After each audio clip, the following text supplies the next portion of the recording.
Begin with the session now. I, Ghazala Ansari, welcome to the first day of Atal FDP on Nano Electronics and RF Engineering at at SRM Institute of Science and Technology. Today we have a distinguished guest, Dr. Ranjay Hazare, with us. Welcome, sir. Dr. Thank you. Ranjay is an assistant professor at Department of Electronics and Instrumentation in NIT Silchar, Assam. He has done his PhD in wireless communication from IIT Roorkee. He has vast experience in academics. His research interests include 5G communication and beyond, UAV communication, D2D communication, millimeter wave communication, energy harvesting issues in 5G communication, UWB communication, IoT, V2X communication, cognitive radio, image segmentation models for real-time and medical applications, medical imaging, signal processing, signal applications, medical imaging, signal processing and its application in biomedical, machine learning, deep learning and its application in healthcare, communication and signal processing. He has published 38 research articles to date, which includes 19 SCI journals and 19 conferences. He has filed an Australian patent titled A COVID-19 Detection System and Method Using a CNN Model, which is under review. He is an active reviewer of various reputed journals and has reviewed more than 50 papers to date. He has supervised 2 PhD and 5 MTech students in the area of wireless communication and medical imaging. Currently, he is supervising PhD scholars and MTech students in the area of wireless communication. His teaching interests include communication and telemetry, wireless communication, digital signal processing, advanced signal processing, image processing, computer networks, and many more. He holds the position of UGRC member, DPMC member secretary, DPPC member, GM committee member. Ranjay sir, welcome to the forum. We are looking forward for an interactive technical session. The topic of this session is millimeter wave communication and its integration with 5G. Now it's over to you, Ranjay sir. Thank you, madam. Thank you, Ghazala madam. Firstly, I take this opportunity to thank my own teachers because I am an alumni of SRM University. I completed my BTech in the year 2009 from this same campus, and I was fortunate to be under the teaching guidance of my own teachers. I see Rupali madam over here, Pankaj sir over there. I still remember some more. I think Prashant Mani sir was there. Ansari sir was there, and a few more faculties were there at the time I was doing my BTech from here. So more than anything else, I take this opportunity to give back to my own institution in the form of the knowledge that I have gained over the years, because the starting, whatever I've learned, I've obviously started my BTech from there. So the initial learning, I started from there. So since we've also come across, yesterday was Teachers Day, I take this opportunity to thank my own teachers, Rupali madam, Pankaj sir, Prashant Mani sir, and the others. A very happy Teachers Day. And I feel their blessings and with their knowledge which they shared with me during my own days of BTech is something which has been instrumental in what I am today. So thank you everybody, and I take this opportunity to start my presentation. And I would also like to make my presentation as interactive as possible. If you have any question, you can stop me, you can ask me. And so we hope to have a very good interaction. Thank you very much. I'll just start with the presentation.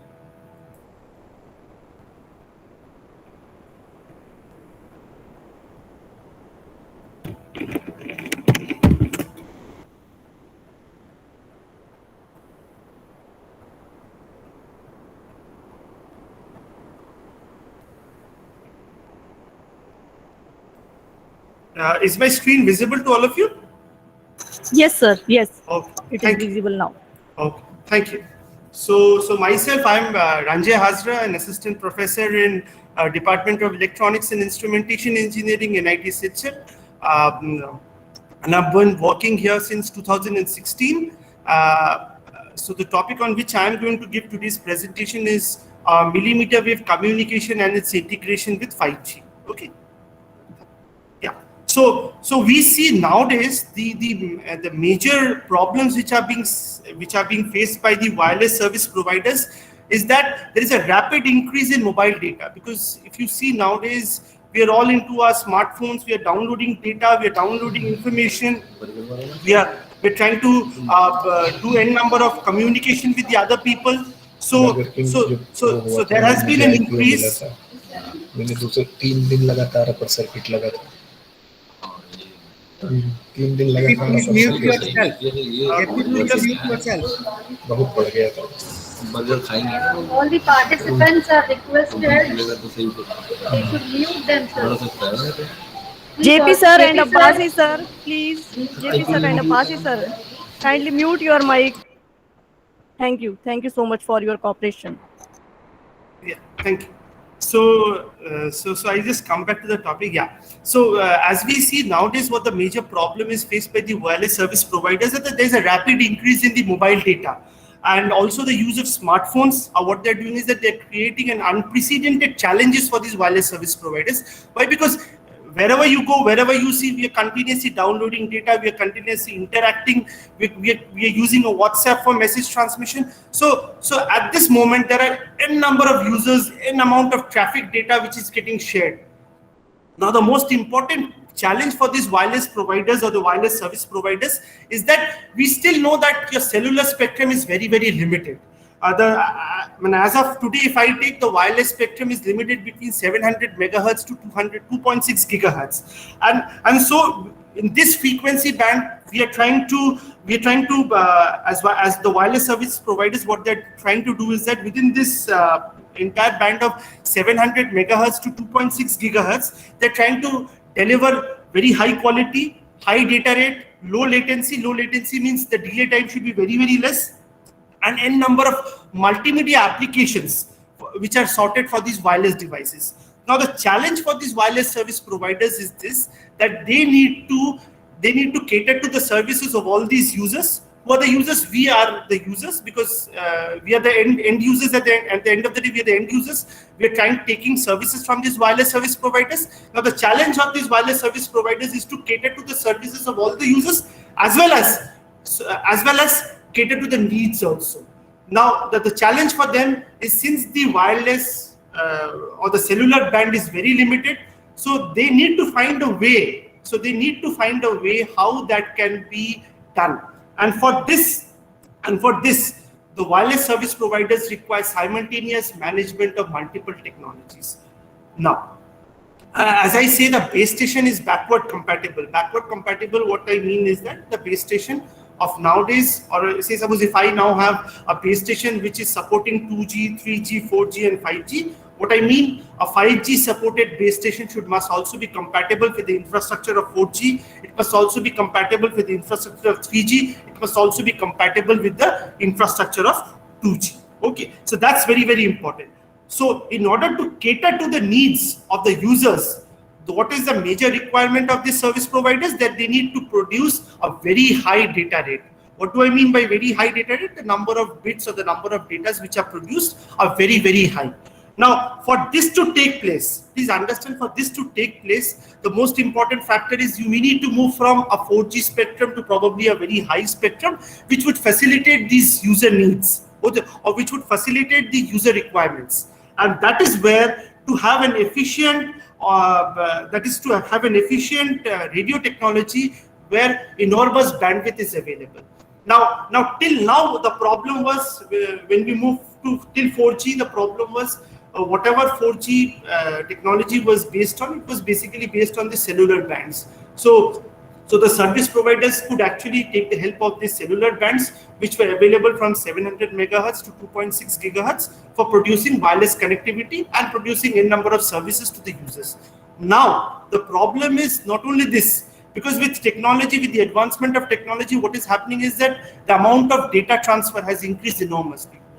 If I take back the technology 10 years back, the amount of data transfer, the amount of data traffic which was shared was very, very less as compared to. So it is probably increased 10 times of what, or not only 10 times, I think it is more 10 to 100 times what has increased at this moment of time.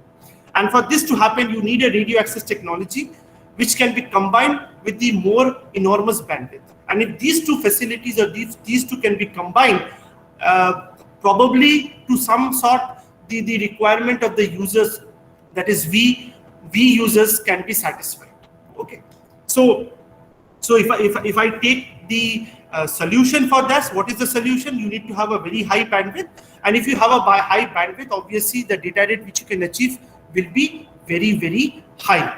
So and this can only be sorted with the help of 5G wireless networks. We'll come to what 5G wireless network is all about. And so 5G millimeter wave was actually proposed at millimeter wave frequency. So if I talk about a millimeter wave frequency, basically why did it come into picture? Because millimeter wave, as we know, is a promising technology for the future wireless systems.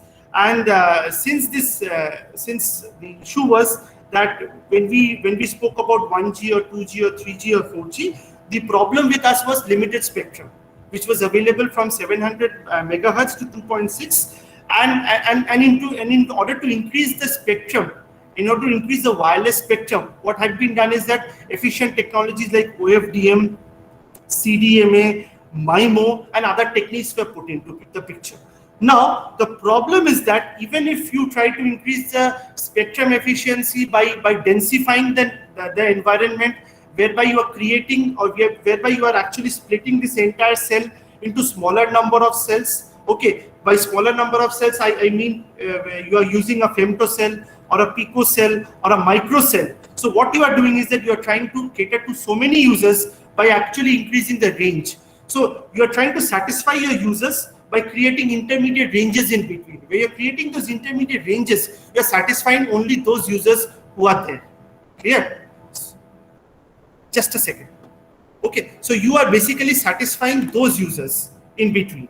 Now the problem was that even if you've tried to use those technologies which were used till 4G technology, which was used by 4G, these were not proficiently successful, because ultimately, with the help of 4G, even if we thought that a high amount of data rate was possible, a good amount of throughput was possible, latency was up to the mark, but still the requirement of achieving a very high data rate was not perceived with the use of these previous technologies. And that is why the millimeter wave spectrum or millimeter wave came into the picture. Clear?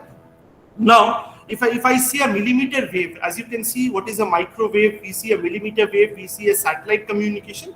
When I talk about the microwave communication, the microwave is from 300 megahertz to 300 gigahertz. Okay.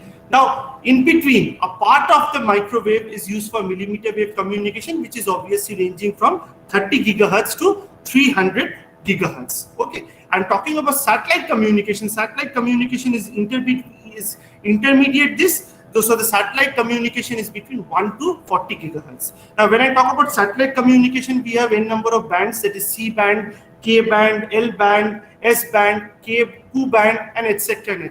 within 1 to 40. Okay. Out of this, the most important band is 10.7 to 12.75, which is used for direct broadcasting.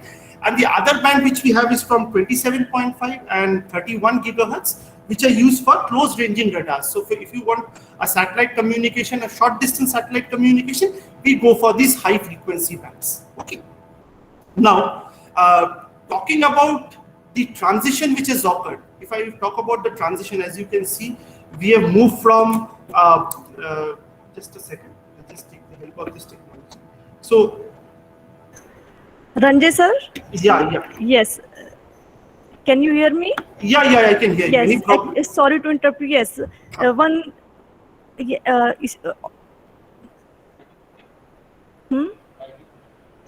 Just a minute, sir. क्या बोल रहे? No. Sir, one request is coming from the. Kindly request the speaker to speak the slowly. Okay. Thank you. So as I move from 1G to 5G, say suppose when I talk about the 1G, the first generation, to the second, to the third, to the fourth, and obviously to the fifth generation, what has happened is the transition has not only happened in the form of device, as you can see from here. These were the first example of 1G phones which were used. Okay. So as you can see, these were the first 1G phones which we had. So the 1G phones were very huge, had enormous battery, and obviously along with the weight of these machines to be much more. What has happened is that over the years, we moved from 1G to 2G, where obviously the size of your mobile phone has decreased, the antenna size has reduced. As we move from 2G to 3G, much more implication were done. So if I talk about the entire generation of 1G to 2G to 3G to 4G to 5G, what has happened is that if I talk about 1G, it was based on an analog technology. If I talk about an analog technology, it was based on your frequency division multiple access, and only voice calling was possible. And the maximum data rate which it could achieve was 2 kbps. So you can imagine the first generation mobiles which were started in the year 2000, and not only 2000, it was probably started in the year 1980. In 84, the first 1G phone was made commercially available. And so this 1G phone supported a maximum data rate of 2 kbps. Okay. And if it supported a maximum data rate of 2 kbps, only voice calling was possible in first generation. As we move from first generation to second generation, the technology used here was GSM, which is also known as Global System for Mobile Communication. Along with that, we also had the services of CDMA. So these were the main two technologies, that is GSM and CDMA, which came into the picture. Now, if you see, the data rate has increased from 2 kbps to somewhat 10 kbps. Along with analog, so it was more analog, we have moved from analog to digital in 2G. Along with voice calling, which was possible in 1G, in 2G we not only had voice, we also had the facility of sending SMS. Okay, the SMS, probably messaging service was there. Multimedia messages could also be sent, which was known by the name of MMS. So these transitions had come when we moved from 1G to 2G. As we moved from 2G to 2.5G, the only added feature in 2.5G was General Packet Radio Service, which is also known by the name of GPRS. So when GPRS was added, the facility of web browsing came into the picture. So when we moved from 2G to 2.5G, apart from voice, SMS, that is messaging services, the facility of web browsing was also added into the picture.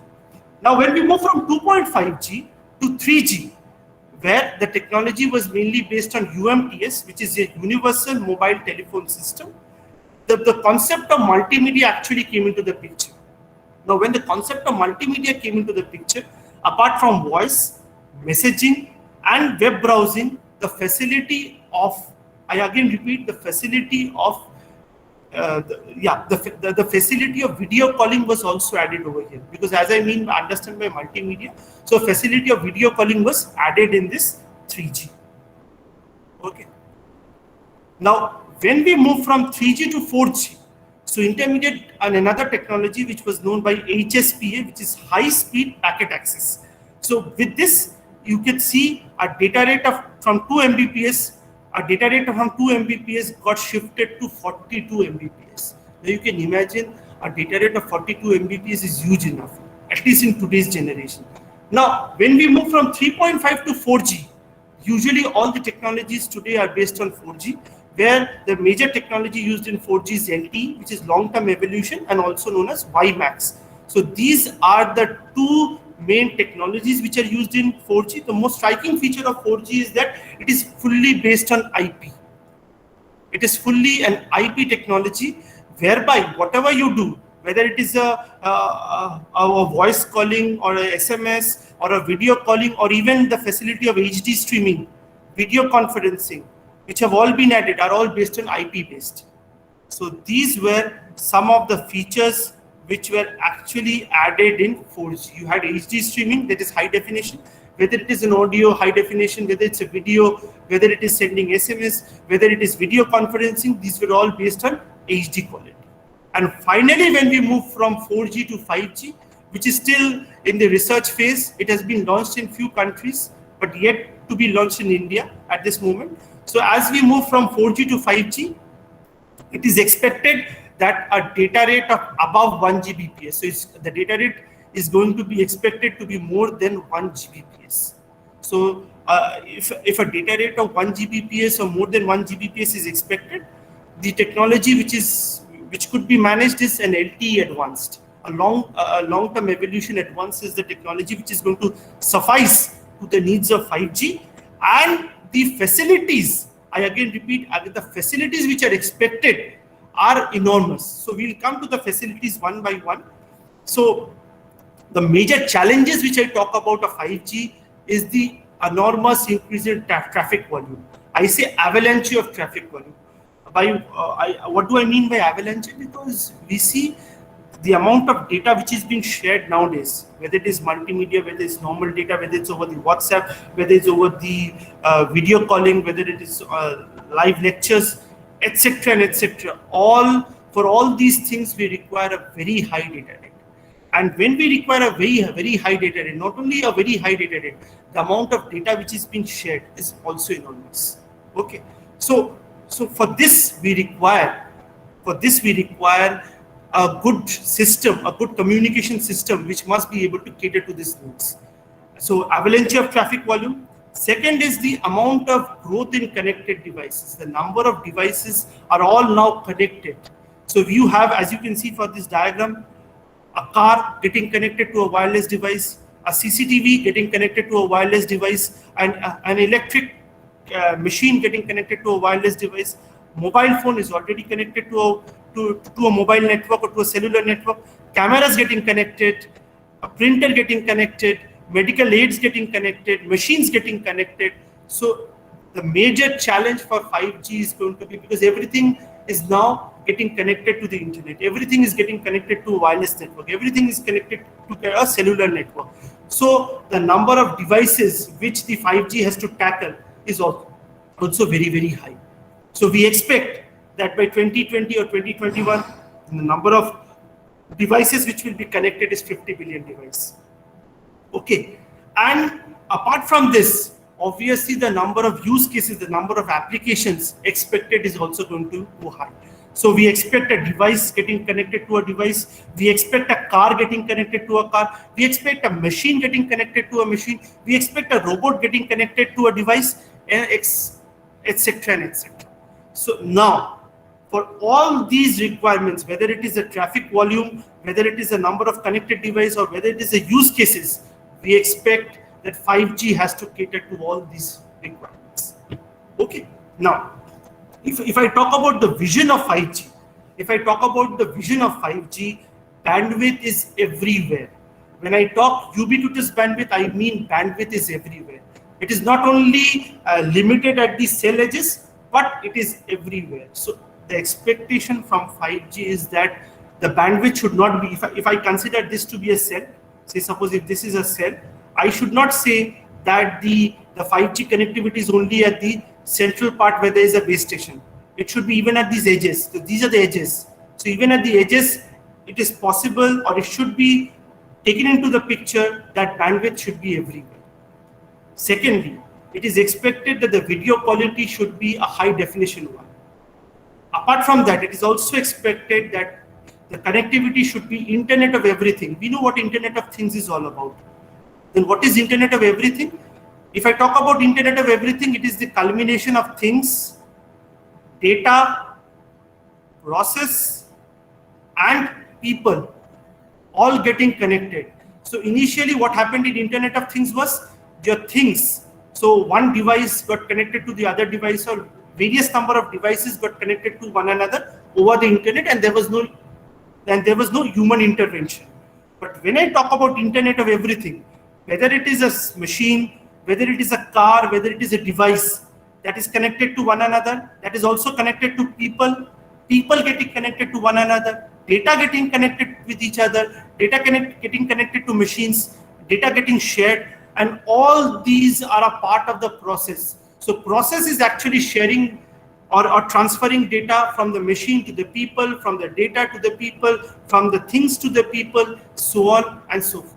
So Internet of Everything is basically the culmination of all these things, which is things, data, process, and people. So you can understand, if so many people, devices, things, data are getting shared, so what is the challenge which a 5G has to face? Okay.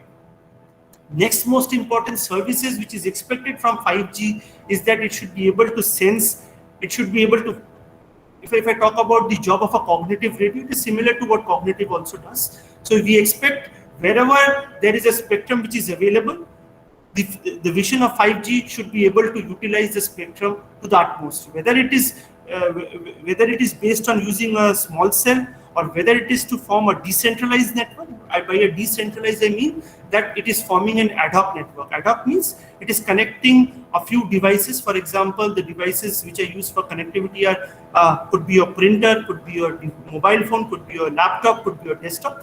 So for a wireless personal connectivity, which is more of a personal things getting connected, this could be one of the visions also. And last but not the least, you could have an ecosystem consisting of various apps and services. So these are what is expected from 5G. Now, talking about the technical requirements, it is expected that the system capacity is going to be very, very high. When I talk about the system capacity, I mean that obviously, if I'm using a 5G, it must be able to suffice to n number of users. So if it is able to suffice to n number of users, their requirement must also be met. So the amount of system capacity must be 1,000 times more what was expected of the previous technologies. Okay. Now for all these various applications to occur, your 5G system must support a very high throughput. So the amount of throughput which is expected should be more than 1 Gbps. Please understand, when all these applications are taking place, all these services are being done, it is expected that the time required would be more. But what the 5G requirement is that your delay time to connect to a device, a machine getting connected to a machine, a device getting connected to a device, a person getting connected to a machine, a robot getting connected to a data, all these things should happen within a fraction of a second, and the delay time should be less than 1 millisecond. Clear? Next part, we must have n number of devices which are connected. So 100 times more devices should get connected. Okay. Finally, when you are connecting so many devices, it is bound to happen that your battery life might drain very fast. So your 5G must be designed in such a way. 5G must be designed in such a way that your system is energy efficient. As pointed out by Professor Chong in his inaugural speech, he said that the future for achieving 5G or 6G is how well your nano devices are being fabricated. So if your devices, for all these to integrate inside one machine, you need to have the support of integration of all these nano devices. So to facilitate all these points, which is one of the challenges of 5G, the integration of analog devices or the integration of nano devices is very, very important. And last but not the least, all the 5G devices which has been thought about must be sellable in the market. Ultimately, at the end of the day, it must be commercialized. Okay, so when I talk about 5G probably started with the application of military application, but obviously it has started to be more commercialized by now. So when I say that we have moved from 2G to 3G to 4G to 5G, what is expected in 5G is that there has been an enormous increase in mobile data, which is 1,000 times. The number of connected devices increased 10 to 100 times. The delay time has reduced by 5 times. The end user data rate is expected to have been improved by 10 to 100 times. And the battery life has also improved, is said to have improved by 10 times. So this is taken from a source, Metis, which is from the Ericsson side. So it says that this is what is the picture which is expected from a 5th generation technology. Now, before I move to the 5G picture, I'm just going to point out something, the bands which are used by 5G. So if I talk about the bands which are used by 5G, at the present, India has not yet launched 5G. Some of the countries which have launched 5G are USA, Canada, Singapore, South Korea. South Korea was the first country to actually launch 5G into the big picture. Now, how are these bands allotted? These bands are basically allotted with the help of an organization which is known as FCC, which is known by Federal Communications Commission. It is a statutory body in USA which is responsible with the allotment of frequency bands. Now, talking about 5G. So there are two parts to this 5G. One is the use of sub-6 gigahertz bands, and the other was the utilization of bands above. Okay, so I'll write it over here. above 6 gigahertz. Okay, so you had two types of 5G communication which were eventually made possible in these countries, which I named, is communication at sub 6 and communication above 6. So if I talk about sub 6, it can be divided into 3 bands. One is the low frequency, one is the medium frequency, and the other is the high frequency. So when I talk about low frequency bands, these are actually lesser than 1 gigahertz. When I talk about the medium frequency, it is between 1 to 6 gigahertz. And when I talk about the high frequency, it is greater than 6 gigahertz. So these are some of the frequency bands which are still now planned to be used for your 5G. Now, it is to be noted, please note that only low frequency and medium frequency, I'm again repeating, low frequency and medium frequency, that is 700 megahertz to 2.6 gigahertz was used for 2G, 3G, 4G cellular communication. And the bands out of there which was most successfully used was 700 megahertz, 850 megahertz, 900 megahertz, 1.6 gigahertz, 2.3 to 2.6 gigahertz. So these were the frequency bands, also 800 megahertz. So these were the frequency bands which were used for cellular communication till 4G. Now, please understand that the 5G technology which has been launched in some of the countries, for example, USA is using this band, 2.3 to 2.6 gigahertz, which is a medium frequency band for 5G. So it's a sub 6 communication. Please, I'm again repeating, in case of 5G, it is actually using the bands which are actually used by 4G itself. So the intermediate band which is used in USA is 2.3 to 2.6. In China and Japan, the band which is used is 4.5 to 5 gigahertz, all sub 6 bands.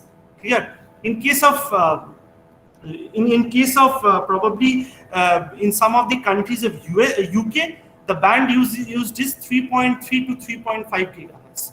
So even though these all bands are within medium frequency, they have either been earlier utilized for 4G communication. Some of the bands, for example, 3.3 to 3.5 and 4.5 to 5 gigahertz, are now currently being used for 5G communication. Now, your question could be, if I'm using a sub 6 gigahertz, am I able to cater to all the requirements which has been discussed just now?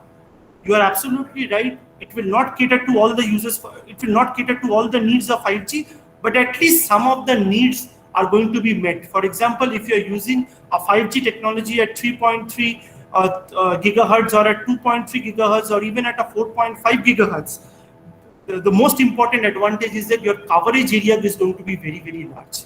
Even though your data rate would be a slightly improved version of what was achieved in 4G. Okay. Could somebody mute? Yeah. So, hello. So, Yes, Ranjay sir, please tell me, is there any problem? please mute. So I'm hearing the voice of somebody else. Okay. Thank you. Yeah.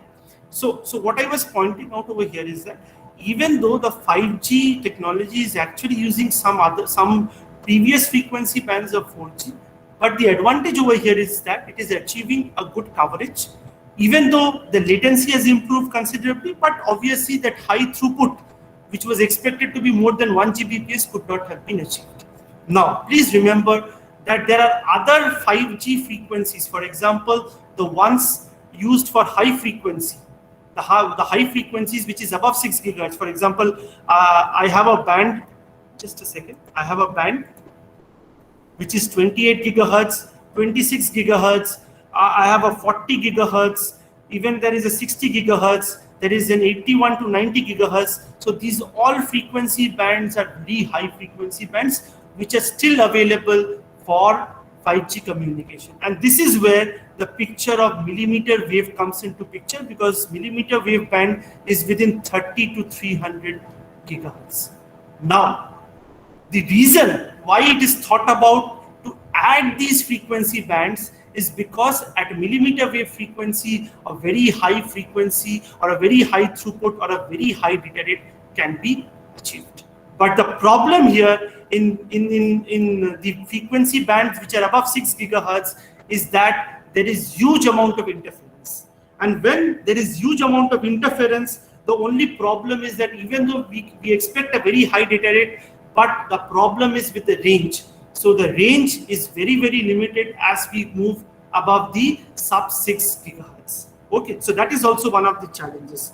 So even though we expect if you are using above 6, so what must be taken into the picture is that the band, whatever you are choosing, it must be very, very close to the cell site. So that is also one of the requirements of 5G. Before I move forward, India has not yet launched 5G till now because there has been testing done by the two vendors. One is Airtel and Jio. So Jio probably did one testing where they could achieve a data rate of more than 1 Gbps. The spectrum which is going to be used for 5G in India has still not yet been made auctioned, has still not been auctioned by the Ministry of Broadcasting. Ministry of Broadcasting has still not made those bands auctioned till now. It is expected by the year end it is going to be auctioned. Jio has started to already create an infrastructure which can support 5G.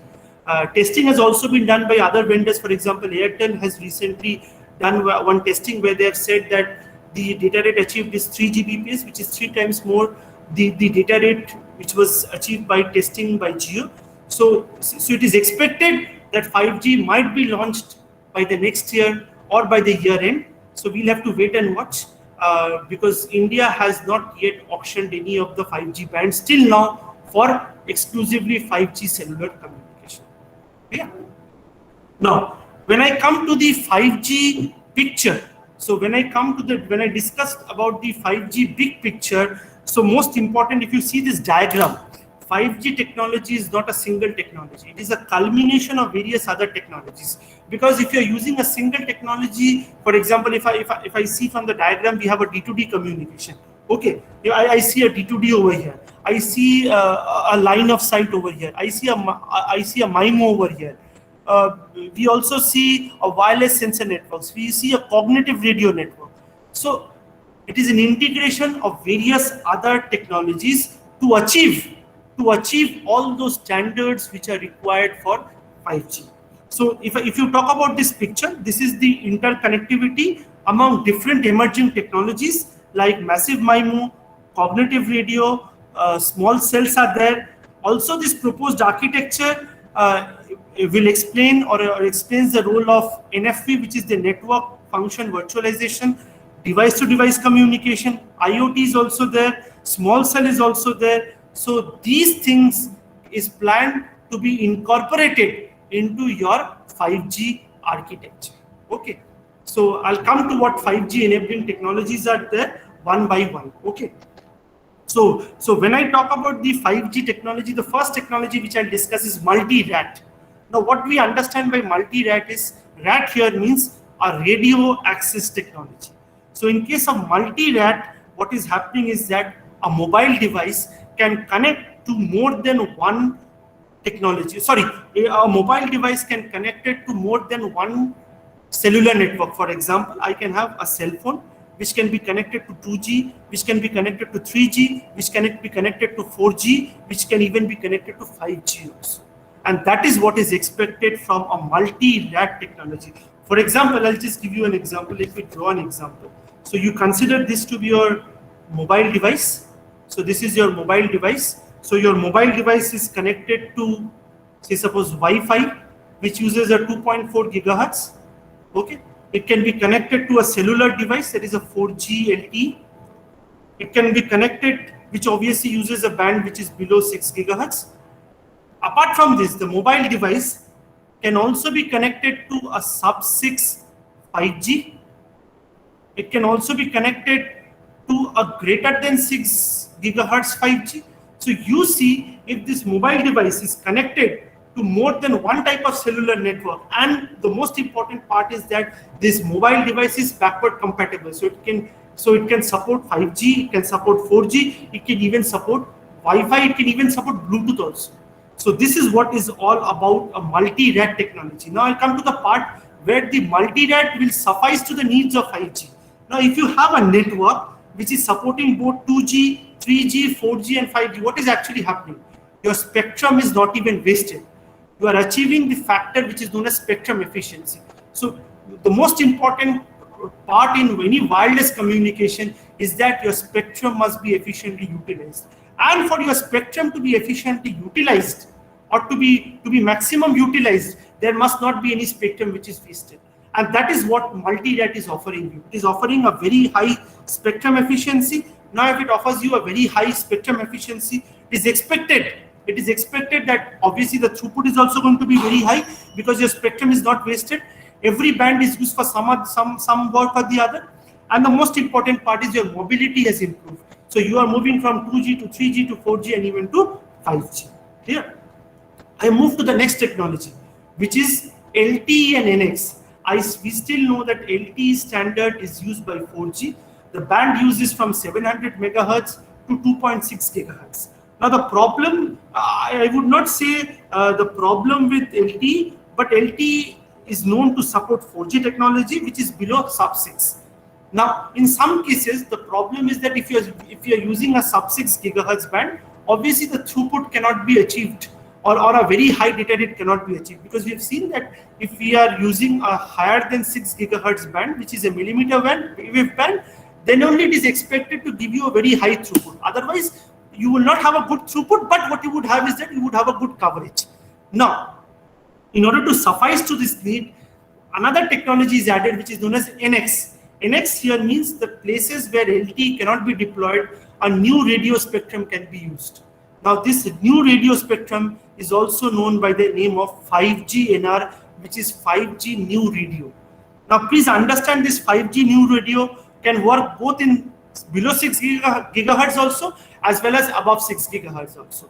Now, if this 5G, in this case, since LTE is responsible for facilitating the sub 6 gigahertz bands, it is understood that this new radio will suffice to the bands which are above 6 gigahertz. Now, if it suffices the bands above 6 gigahertz, obviously your condition of high throughput, high bandwidth, high data rate can be achieved. Is it clear? And obviously with the emergence of 5G new radio, the capacity at the end of the day is going to improve, because we have moved from a sub 6 gigahertz band to a frequency band which is above 6. I go to the next part, which is known as the carrier aggregation. Okay, so when I talk about carrier aggregation refers to the concatenation of multiple carriers. So what do I mean by concatenation of multiple carriers? For example, if I talk about a 4G LTE, the bands which are available are 1.4 gigahertz, 3 gigahertz, 5 gigahertz, 1.4, 3, 5, 10, and even in some cases 20 gigahertz are also available. So these bands are actually available, not gigahertz, but megahertz, I'm sorry. Now, if you are concatenating all these bands, how many bands we are having? We are having 5 bands. Okay, what is the maximum bandwidth? It is 20 megahertz. So if I am having 5 different bands, and if the maximum bandwidth which I can have is 20 megahertz, because if I talk about LTE, I am again repeating, if I talk about LTE, the band which is available is from 700 megahertz to 2.6 gigahertz. Now, all these frequency bands which are available within this range give you a maximum bandwidth of 20 megahertz. So I consider these to be the channels. So all these channels can have a maximum bandwidth of 20 megahertz. The minimum being 1.4, 3, 5, 10 and 20. So in this band, you can have a 1.4 megahertz band, you can have a 3.3 megahertz, you can have a 5 megahertz channel, you can have a 10 megahertz channel, you can also have a 20 megahertz channel. So if we are considering all these 5 bands, the maximum being 20, so what is the maximum bandwidth I can have? 20 into 5, which is 100 megahertz.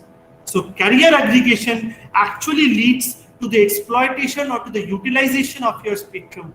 So the major reason why this carrier aggregation came into the picture was that utilizing or concatenating all these carrier components, you are trying to improve your throughput. For example, what happens in the case of 5G is that 5G new radio, which I just spoke about, actually can concatenate a maximum of 16 carrier components. In case of LTE, we see only 5 carrier components which are written over here can be concatenated, Whereas in case of 5G new radio, 16 carrier bands can be concatenated together, and if these 16 carrier bands can be concatenated together, the maximum data rate which you can achieve is more than 1 Gbps. And if it achieves a bandwidth of more than 1 Gbps, it is obviously catering to the requirement of 5G communication. Clear? I move to the next part, which is network coding. Now, the difference between the network coding and the other channel coding or the source coding is that if I talk about network coding also, network coding is also a networking technique where your data is encoded and decoded. But the only difference is that the codes which are used over here is more of a linear code. For example, I can use a XOR technology, or I can even use some other technology also for coding purpose. Now, the advantage of this network coding is that it allows high number of packets. I am again repeating, it allows individual packets to combine with individual packets, and when you have a linear combination of these packets getting combined, obviously your throughput requirement obviously will increase.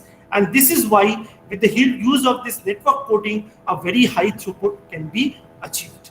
Okay, I go to the next technology, which is HETNets, which is also known by the name of heterogeneous network.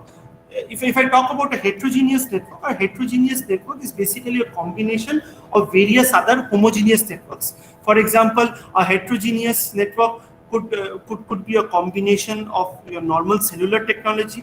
It could be a combination of small cells. It could be a combination of Wi-Fi. It could be a combination of LTE. So if I talk about a heterogeneous network, it is basically a network which is connecting many computers, many devices, where if different protocols, different OS, different technologies are supported. Now, how do I use all these technologies? For example, as I already pointed out, in a case of heterogeneous networks, it is a combination of, say, probably LTE, it is a combination of Wi-Fi, it could also be a combination of 5G. Now, how is it satisfied? Because you have a single cell. Now, what is done is that, say, probably to suffice the needs of Wi-Fi and LTE, we use a normal base station which was already there, which is also known as the name of macro cell. Now, to satisfy the requirements of 5G, we are basically dividing this entire cell into a very small cell which is known by the name of femtocell. Also, to suffice the requirement of other users, we can also use something which is known as a picocell, or we can use something which is known as a microcell. So basically, talking about a heterogeneous network, to make heterogeneous successful, we have implemented the condition of femtocell, microcell, and picocell. Now, talking about the coverage of femtocell, it is up to a few meters, say probably 10 meters. Picocell gives you a coverage of 200 meters, and your microcell gives you a coverage of few kilometers. So the entire cell can act as a microcell or even as a macrocell, whereas to suffice the needs of 5G, you can either use a femtocell or you can either use a picocell. For example, it could be planned in such a way to cater to the cellular users. We use a microcell. To cater to the people, say suppose in an institutional area, picocell can be used, and to give network connectivity to only office or to selected places, probably femtocell can be used. Now, what has happened is that when I'm using small cells, obviously I have to make those small cells work, I have to use some directional antenna. Now, the directional antennas have to be designed in such a way that the coverage is only restricted within this small cell or only within this small cell. So if your coverage is within this very small cell, it is expected that a very high throughput can be achieved, which is even more than 1 Gbps. So heterogeneous network is actually a boon to 5G. Talking about massive MIMO, if I talk about a massive MIMO, the only difference between a normal MIMO and a massive MIMO is the number of antenna elements which have been used. The number of antenna elements in a simple MIMO is, say, probably 10 to maximum of a 20. But in case of a massive MIMO, say suppose 120 or even some cases 64 antenna elements are used. What do I mean by antenna elements? Because both at the transmitter side as well as at the receiver side, I am using a combination of various antennas. Now, when I'm using this combination of various antennas and I am using directional antenna over there, obviously it is expected that your coverage will improve, your capacity will improve, and the throughput which you achieve is also going to be improved, because what has actually happened is that I've tried to make the antenna only being directive at a certain direction. So if your antenna, with the use of what we also known as a beamforming technology, if it is only focused at one place, and obviously if you're getting multiple copies of your received signal, because if you're using a single antenna and a single transmitter and a single antenna receiver, obviously you will have a direct path, and because of fading in the wireless environment, reflection, transmission, refraction, and all XYZ things, attenuation can happen. But if you're using n number of antenna elements both at the transmitter as well as at the receiver, what will happen is that your diversity will improve. Once your diversity gets improved, it is expected that you will receive multiple copies of the same transmitted signal. Once you receive multiple copies of the same transmitted signal, it is expected that your capacity will improve, which is also one of the features of 5G. Okay. Coming to the next part, okay, which is known as SDN or SDR. So SDN is a software-defined network. SDR is a software-defined radio. Now, talking about a software-defined radio, a software-defined radio is actually a software where the integration, say suppose I have a filter, I have n number of active and passive electronic devices. So this SDR is actually combining all these devices, and with the use of software is able to realize what these different devices were actually doing.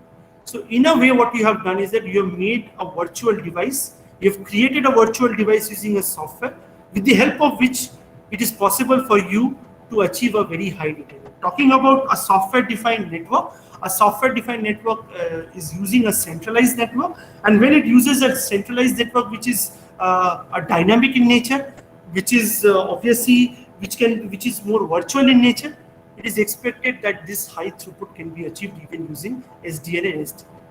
I move to the next topic, which is known as Cloud RAN. Okay, so in Cloud RAN is also known by the name of cloud or a centralized radio access network. So what I mean by a radio CRAN or a Cloud RAN or a centralized RAN is that it is a major part of wireless technology system that is connecting a device to the other part of the network. For example, I can have a cell phone, I can have a machine, I can have a laptop, I can have a remote device.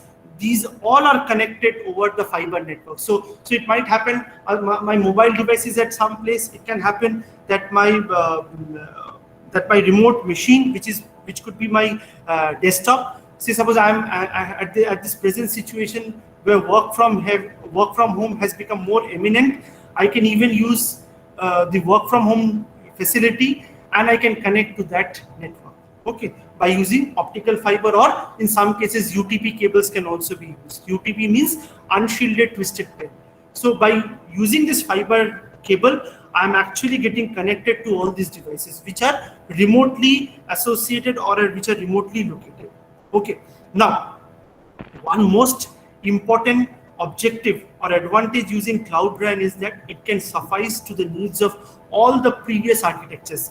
It can support 2G, it can support 3G, it can support 4G and 5G with the help of the centralized network. So say suppose you consider an environment where n number of base stations have to be deployed.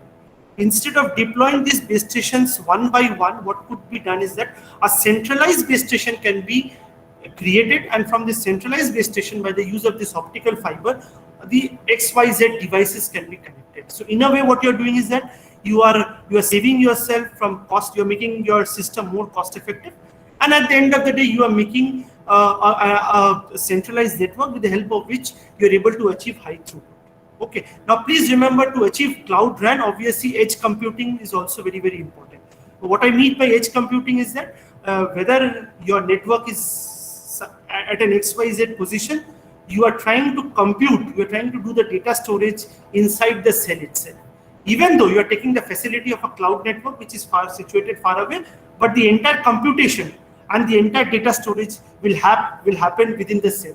The advantage over here is that if you're doing the entire computation inside the cell itself rather than the cloud, you're actually saving upon the time.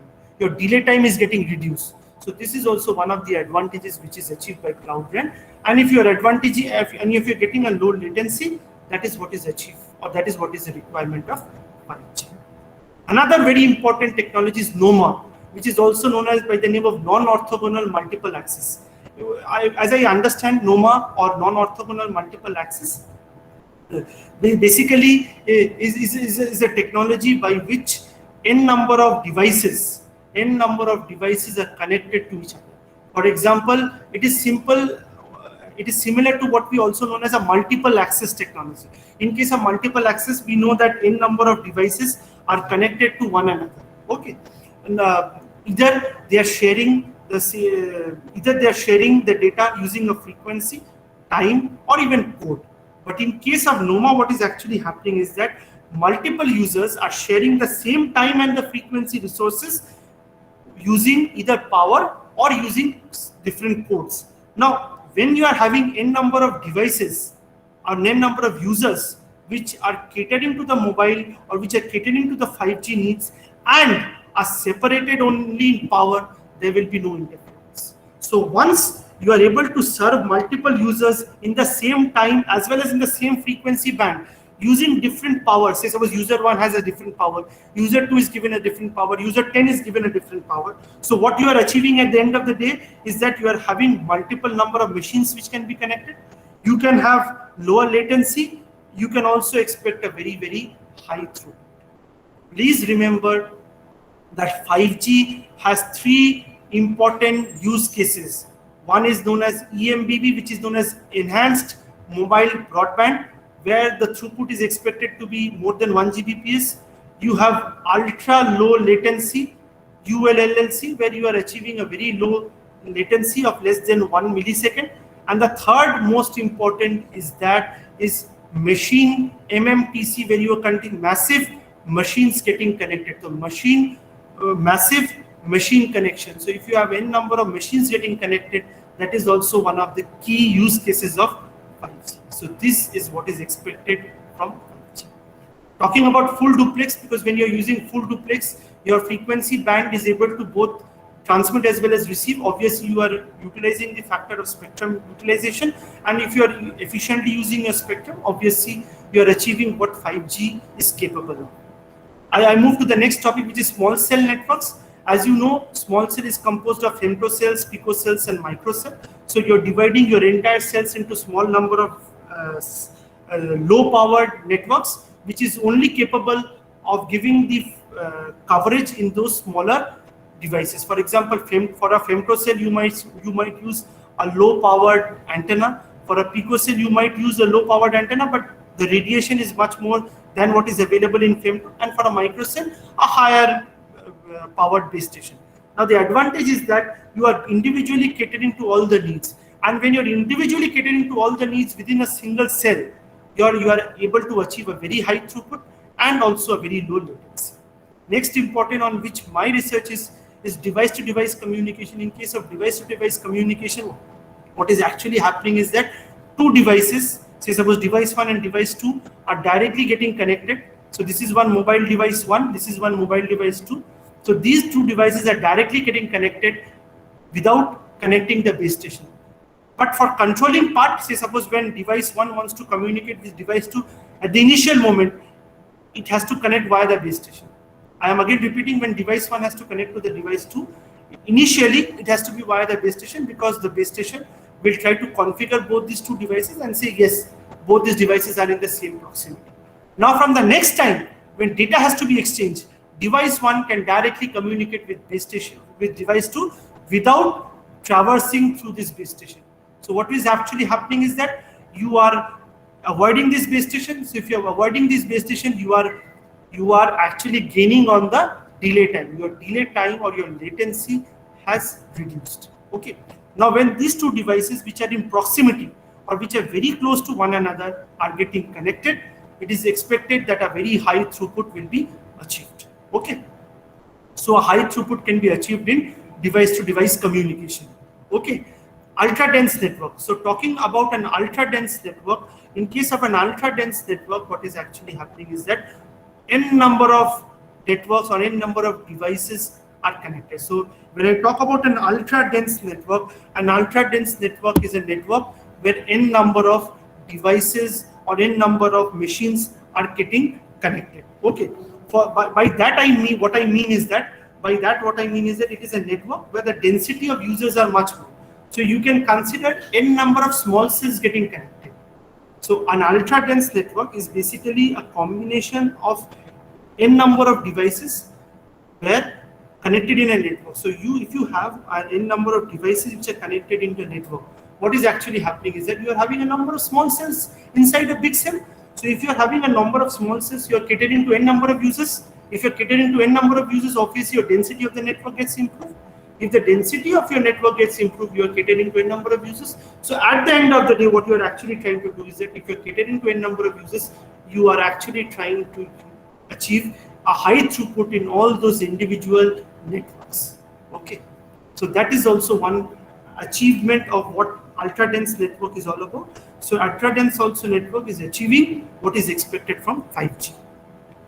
Moving to cognitive radio, we know that cognitive radio is basically a radio which is intelligently, continuously sensing which spectrum is empty or not.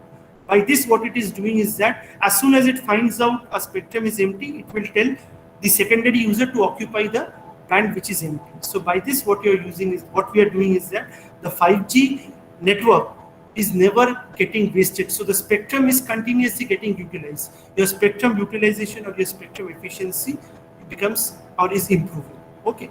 Now this is what your cognitive radio is all about. It is also achieving a very high throughput. Millimeter wave communication.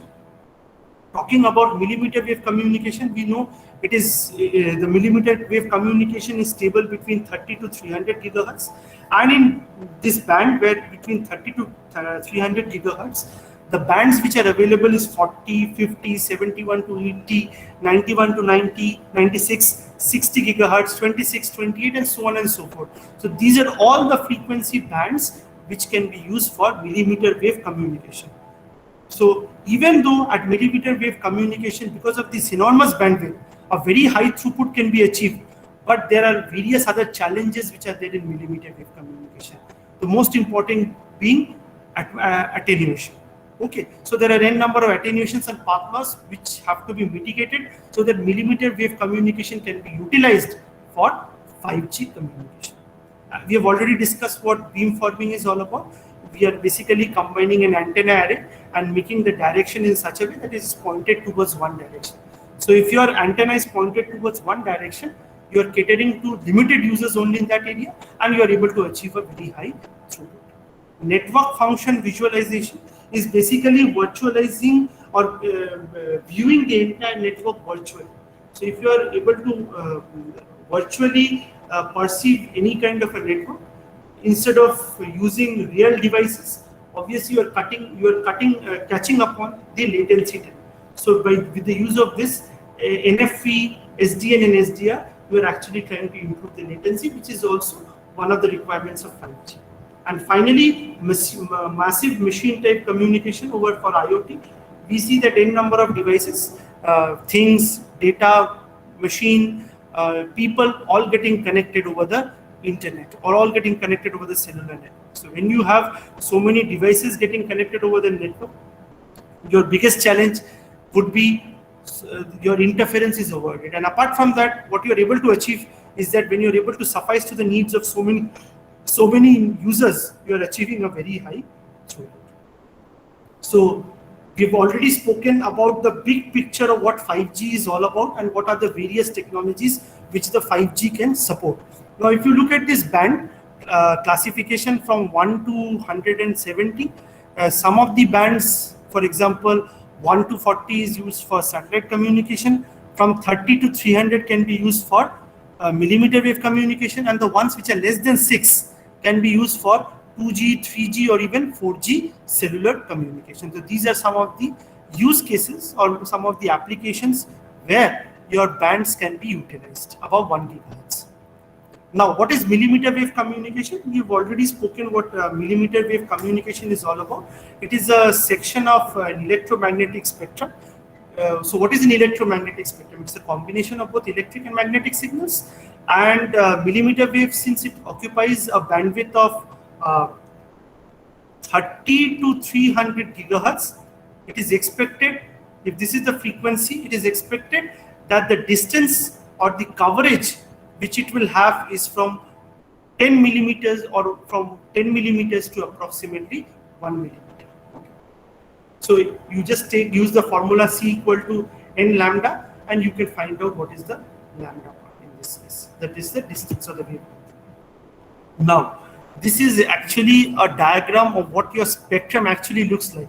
As you can see, from 300 megahertz to 3 gigahertz, you see maximum utilization is for cellular. Wi-Fi is using a 2.4 gigahertz. So this entire band from 300 megahertz to 3 gigahertz is basically used for cellular communication. Okay. Now this has been logarithmically designed. So logarithmic means you can see the bands which are at low frequency bands are highlighted in a more broader way, whereas the bands which are to the higher range are in a shorter way, because it has been because logarithmic graph has been drawn. Similarly, when we are moving from 30 gigahertz to 300 gigahertz, the lower frequency bands 30, 31, 40, 60 till 100 are shown in a larger way, whereas the ones which are of the higher frequencies has been logarithmically drawn. So as you can see, the millimeter wave spectrum, which is from 30 to 300 gigahertz, are mostly vacant, are mostly used either for military communication or for radar communication, or even for some very less has now been made commercially being used. So the leading mobile companies like Verizon, AT&T are now utilizing these bands for commercial purposes also. So the advantage over here is that a huge amount of spectrum. So what is the fascinating thing about millimeter wave? Why is this considered to be the next technology for 5G? Because it gives you a so high or so enormous amount of bandwidth for communication. Okay, obvious, and also we see that millimeter wave is possible or can be used for cheap consumer devices. The talk about millimeter wave was first discovered by Dr. Jagadish Chandra Bose in the year 1895, and Lebedev also in the year 1895, who was a Russian scientist. Now, if I talk about the work of J.C. Bose, he was the first person who was able to transceive the transmission and the reception of 60 gigahertz signal over a 23-meter distance. The entire work was done in Calcutta University, in Presidency College of Calcutta University, where he was able to send a 60 gigahertz signal and able to receive a 60 gigahertz signal at a distance of 23 meters. What he actually did was that he was able to send a millimeter wave signal through two intervening walls by remotely ringing a bell and detonating some gunpowder. So he was able to ignite a gunpowder which was at the receiver end. The millimeter wave signal was able to penetrate through the walls, and then at a 23-meter distance, or before the 23-meter distance, it was able to ring a bell, and it was also able to ignite a gunpowder which was kept at 23-meter distance. So this was the experiment which was done by J.C. Bose, and he was the first one to discover or invent this millimeter wave technology. Now, how he was able to do that? Using a spark transmitter, a coherer, which is a receiver, dielectric lens, polarizer, horn antenna, and a diffraction plate. And the length which he observed, or the distance or the wavelength which he observed, was 2.5 to 5 millimeter wave. Similar work was also done by Lebedev, and he observed a millimeter wave signal having a maximum wavelength of 5 millimeter. Okay. Now, talking about the use of millimeter wave for consumers, as we can see, the unlicensed 60 gigahertz, which is an unlicensed millimeter wave band, is basically used for wireless HD, which is wireless high definition, and also for WiGig, which is also known by the name of IEEE 802.11ad. So the objective of IEEE 802.80, which is also known by the name of WiGig, is actually sufficing to various WLAN and Wi-Fi needs, and wireless HD, which was also used in 60 gigahertz, was able to cater to a very high definition video stream. Okay, some of the compliant products which are available facilitating millimeter wave is Dell Alienware laptops, Epson projectors, even the company like Velocity, TensorCom and Nitero. Nitero is basically a nanotechnology company which is actually responsible for fabricating this entire 60 gigahertz device so that millimeter wave communication is possible. So this company Nitero was responsible for designing this IEEE 802.11 AD, which is also known by the name of Viking. Okay, and for at 60 gigahertz, only single stream streaming of MIMO is possible. It is expected that higher bands can also be used.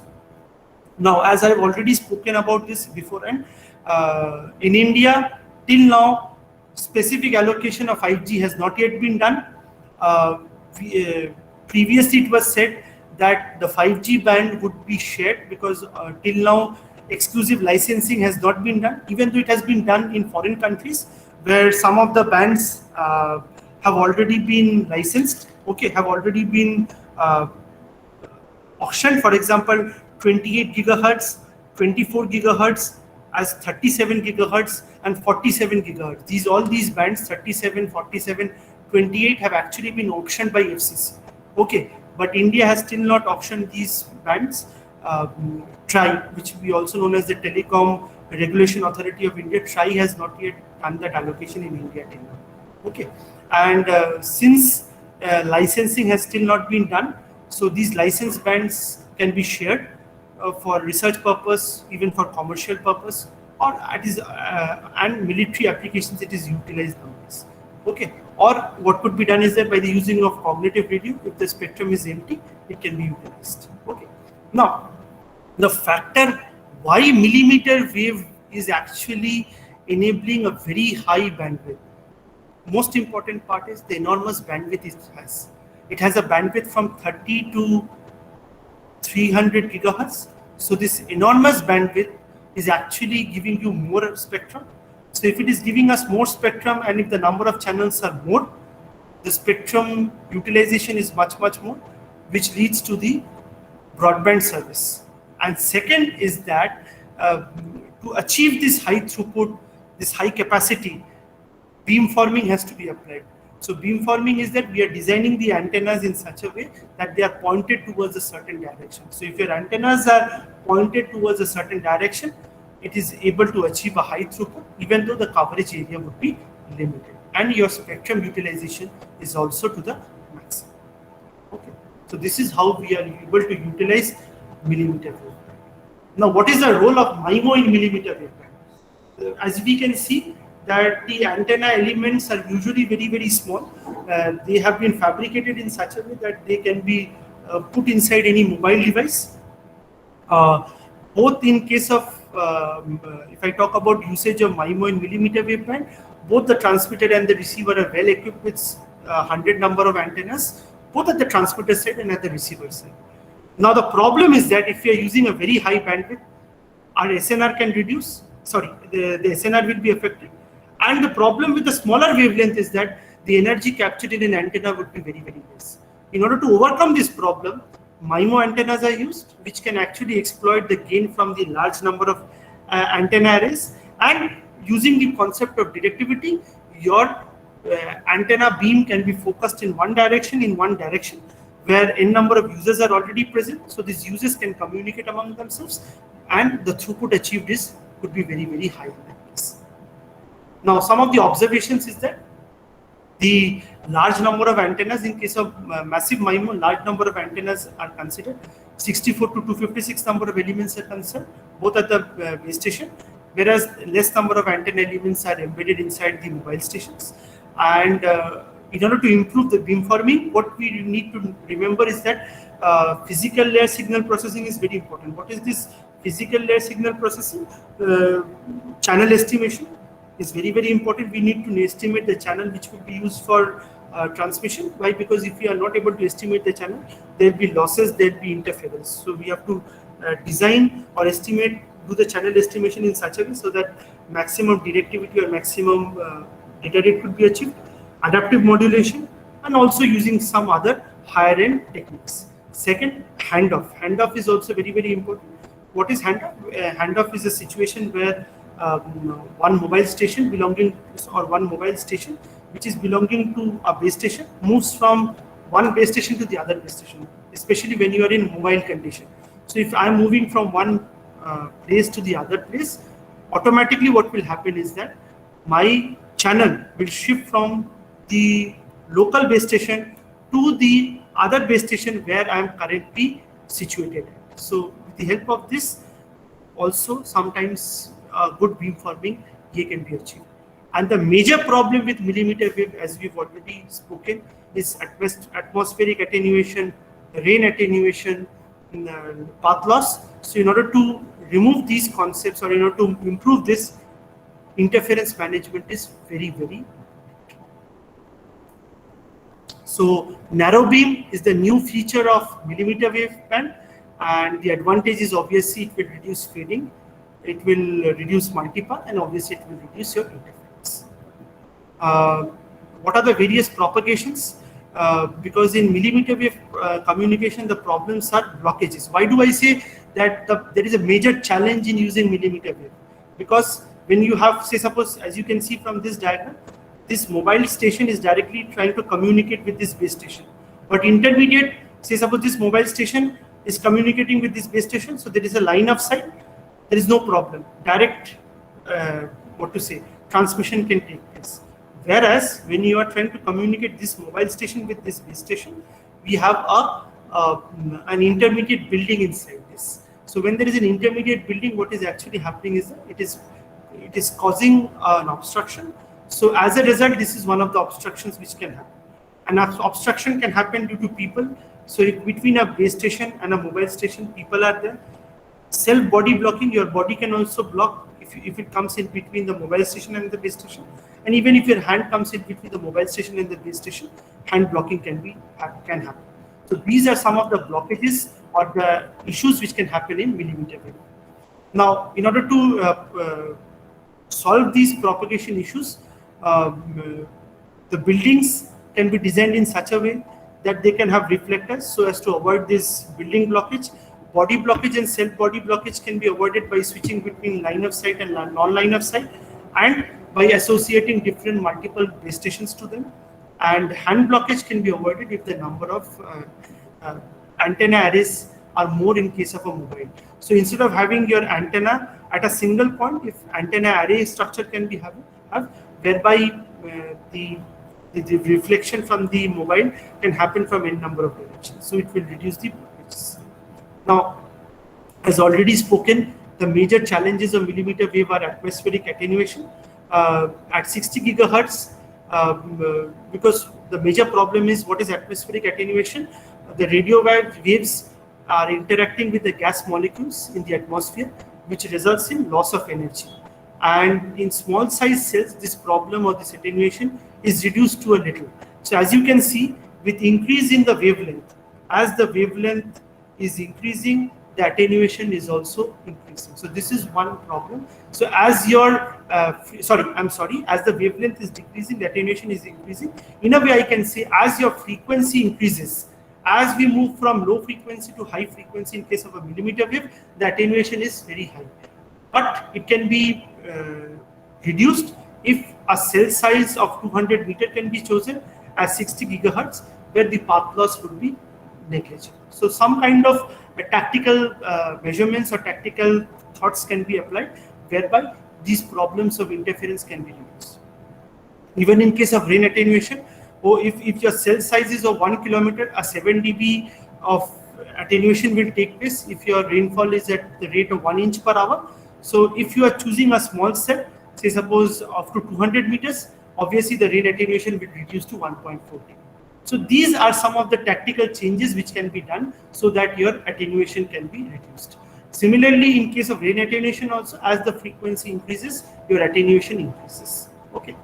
Now, some of the specific applications of millimeter wave, they can be used in radio astronomy, they can be used in remote sensing, they can be used in satellite-based remote sensing. So, remote sensing is a technique whereby, with the use of some antennas, we are able to take pictures or analyze For example, in case of remote sensing, what usually happens is that in order to obtain the ground images, or even it might be used in agricultural fields also, an antenna is basically getting monitored. So the antenna signals has been sent, whereby it is taking pictures, and from the pictures it is able to analyze what is the problem or what are the issues over there. So since it happens at a very high frequency, obviously this is one of the major applications of millimeter wave.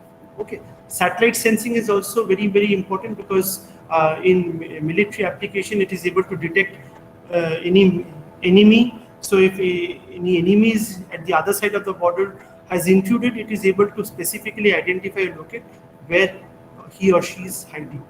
So these are some of the applications. It is used in telecommunication in the form of beamforming. So this is also one of the applications. It is used in 71 to 76, 81 to 86, and even in 92 to 95 gigahertz. Okay. Talking about some other applications, it is used in weapon system, fire control radar. It is even used in security screening, where in clothing or inside the organic materials. It is expected to be used in most of the millimeter wave scanners also, and also has a medicinal value also. So these are where the millimeter wave applications are enormous. Also in collision avoidance radar, because radar uses such a high millimeter wave frequency. So with the help of this radar, it can give us a warning if two cars are very close to one another. Okay, so these are some of the major applications of millimeter wave.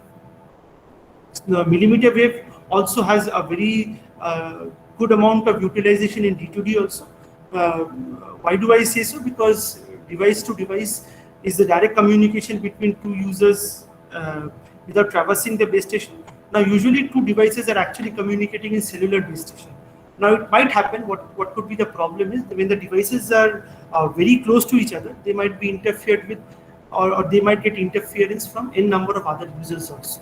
Now in that scenario, instead of using the cellular frequency band, obviously a very high frequency millimeter wave band can be utilized.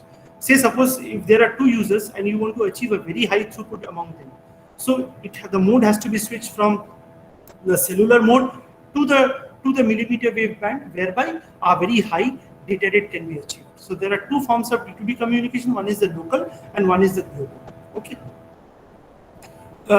This is one of the examples which I was talking about. Here what has happened is that we have an architecture where we are having a 4G base station, we are having a millimeter wave base station, and we also have a mobile device. So in this architecture, say suppose if I talk about this cell, there is communication between the 4G base stations using LTE architecture.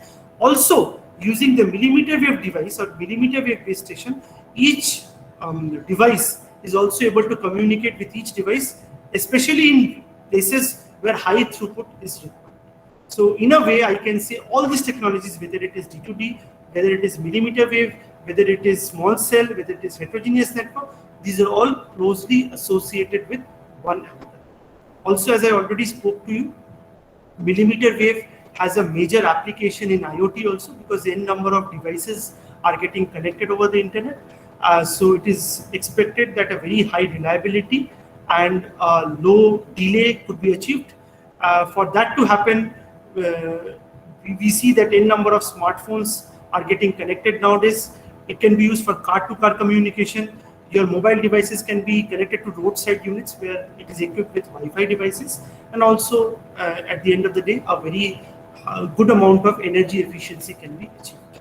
As we have already seen in Internet of Everything, all devices, including machines, people, data getting exchanged, very huge amount of data getting exchanged, process. So also in case of massive machine-to-machine communication, it is expected that the latency will be very, very less, and we will be able to achieve a very high throughput. Okay, if the facility of edge computing can be utilized. So in case of edge computing, the advantage is that data storage as well as computation can take place inside the cell. Whereby what you can do is that we are taking the advantage of cloud feature, we are taking the advantage of computation, as well as we are taking the advantage of the entire computation happening in a very less delay time and the throughput getting maximum. So these are the various research areas which can be thought about. I will just give you one small. Do I have 5 minutes with me? Do I have 5 Yes, sir. minutes? Yes, sir. Yes, sir. Yes. So I'll just try to end with one of my research problems. So I'll just end with this. Okay. So as we know that device to device is the direct communication between two mobile users without traversing the base station. And what is expected is that a very high spectral efficiency, a high throughput, less latency, fairness. These are one of the factors which is expected to be achieved. But the major problems if I'm using D2D with millimeter wave is that millimeter has a pathless attenuation. So these are some of the approaches which have to be taken into consideration, and your interference can be mitigated. So in this work, what we have done is that we have facilitated D2D communication in a millimeter wave environment, whereby we have tried to reduce the interference. Okay, we have tried to reduce the interference. Okay, and it is possible in our work by using stochastic geometry. So we have tried to minimize the interference such as path loss attenuation, atmospheric attenuation, blockages. Okay, in this exclusive work which I am going to discuss, we have tried to convert or formulate our problem, which was a non-convex problem, into a convex form. And these are some of the things which we have tried to find out. That is the energy efficiency, path loss, how path loss is going to affect the millimeter wave, and overall the outage probability and the fairness index. So this is the model which we have considered. As you can see, these two D2D users are directly communicating with each other, and they are using millimeter wave base station to communicate. But even though they are trying to communicate, there will be interference among these two. Here, the mobile stations are communicating with a cellular band, so they will face interference from the other cellular users, that is from here, as well as from the other D2D devices also. It will also face interference from the base station. So this is what the proposed system model which we have worked on, and so this is an entire cell, a single cell, where we are having base station, we are having D2D devices, we are having cellular users also. And if you see, I'll just briefly tell what we are trying to do is that we are trying to find out the receive signal of the cellular user. We are trying to find out the receive signal of the D2D user when it is working in cellular mode. We are also trying to find out the D2D receive signal when it is working in millimeter wave. Okay. Then what we have tried to do, we have tried to find out the SNR, which is the ratio of the signal by the noise power for both cellular in normal mode as well as D2D in normal mode as well as D2D in millimeter wave mode. Okay. Then we have tried to find out the data rate, because our major objective is to maximize the data rate, and for that we have taken a condition that the SNR of the device to device must be greater than the threshold. Okay, and then we have to try to find out an upper bound and a lower bound within which the power of the D2D devices have to be taken. So if, say, suppose this is my D2D power, my power cannot exceed the upper bound as well as at the lower bound. So if I can keep my power of the D2D users within a certain limit, I will be able to reduce the interference, and I would be able to make the D2D devices work in both millimeter wave band as well as in cellular band. Now the question which could come to your mind is that when I am using D2D in cellular and when I am using D2D in millimeter wave band, I am using D2D in millimeter wave band when there are n number of users in proximity, and I am using D2D in cellular when there are relatively less number of D2D users to communicate. So this is the only difference. From there, the problem has been solved by using your stochastic geometry. I will not go into the mathematics of this problem. Then we have tried to find out the energy efficiency, okay, and then we have tried to find out the upper bounds, and finally what we have tried to find out is that as the density of the D2D users will increase, the throughput will reduce because of more interference. We've also tried to find out the energy efficiency, where we have tried to give a relation between the upper and the lower bound, and we've also tried to point out by saying that in case of our proposed method, the power was equally distributed among all the D2D users, whereas in the case of the other models, this was not done. So we have achieved a good energy efficiency, where in the case where our D2D power has been restricted, and that is the ultimate, the objective of our work. Okay. So I'll finally conclude by saying that millimeter wave band produces a heavy amount of interference, which might be due to path loss, atmospheric attenuation, rain attenuation. So so in our proposed work, we have used a optimization technique whereby we are keeping the power within the lower and upper bound and ensuring that the throughput is equally divided, or so the throughput is equally shared among all the users. Okay. We are using smart beamforming to minimize the interference, and most prominent application of millimeter wave is in IoE, MIMO, and DPD communication. And at the end of the day, 5G is basically a combination of various technologies which gives us a high throughput, less latency, good efficiency, good capacity. So if you have any questions, you can ask me. Thank you very much.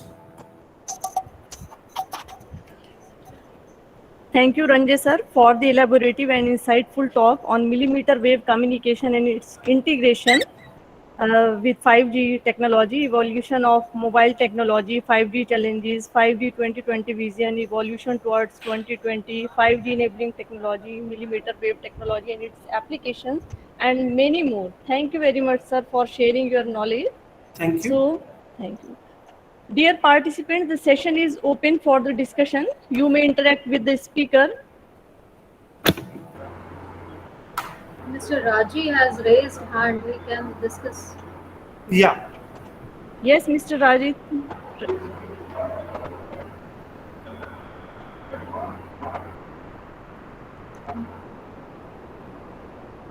Could you just read out the question for me? So that Yes.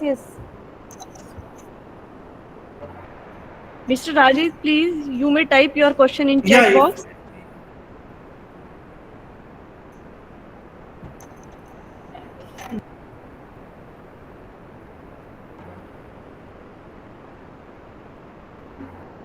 Mr. Ramesh is also there.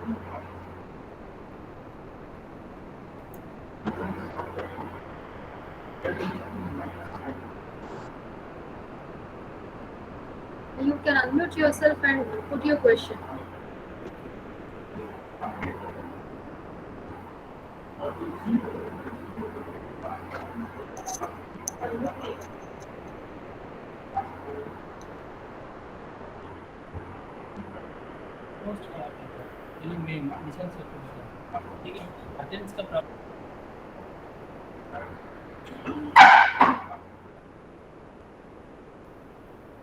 Yes, dear participants, you can type your question on chat box.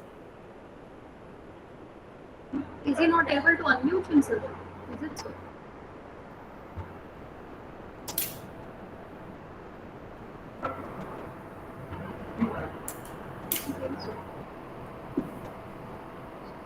Ma'am, he is able to unmute. Okay, other participants. Yes, Mr. Ramesh. Yes. Sir, one question from Mr. Yogen Pratap Pundil. He is asking for millimeter wave communication used in 5G. Which semiconductor device technology is to be used? So, talking about some of the technologies which actually used by Verizon. Verizon has, I'm not particularly knowing about the exclusively which VLSI device has been used, but it is mostly of the order of nano devices, because ultimately the objective is to achieve a very high throughput and in very less delay time. So for this to achieve, you have to fabricate the entire device in such a way such that these state-of-art objectives could be achieved. And for that to happen, not only nano, I would still say the research is going on a very large scale of devices also, where you could optimize, whereby you could also take the help of some of the emerging devices or emerging RAM devices also, which could actually facilitate this objective. So I'm not very much known with which VLSI device or which nano device could be used, but obviously there are a number of semiconductors which can obviously be used for this challenge, this work. Yeah, somebody spoke about the 5G challenges. yeah, there are, I'll just elaborate that because the major challenge is that with the due course of time, the number of users, because we all, if I talk about my mobile phone, we are all having two number of mobile numbers in, or mobile vendors, or two mobile connectivities in each of our mobile phones. Okay. Apart from that, we are continuously sharing data, whether it is through WhatsApp, whether it is through video calling, whether it is through any kind of, whether it is through online streaming. Even we are attending some of the seminar sessions, live classes, all through mobile phones. So we can understand the amount of data which can be exchanged, as well as we are recording those sessions. So in order to achieve all this, a very high throughput is expected. So this is also one of the requirement of 5G. Second possible requirement is that number of devices which are getting connected are enormous. So as spoken in Internet of Everything, we see now every device, whether it is a vehicle communicating with a vehicle over the internet, because in Singapore we see many various vehicular devices are actually getting connected to the roadside units. By roadside units, I mean that there are Wi-Fi devices which are at a distance of, say, suppose 30 meters or 50 meters apart from each other. So if there is any accident or any information which has to be passed on, that can be propagated to the next station.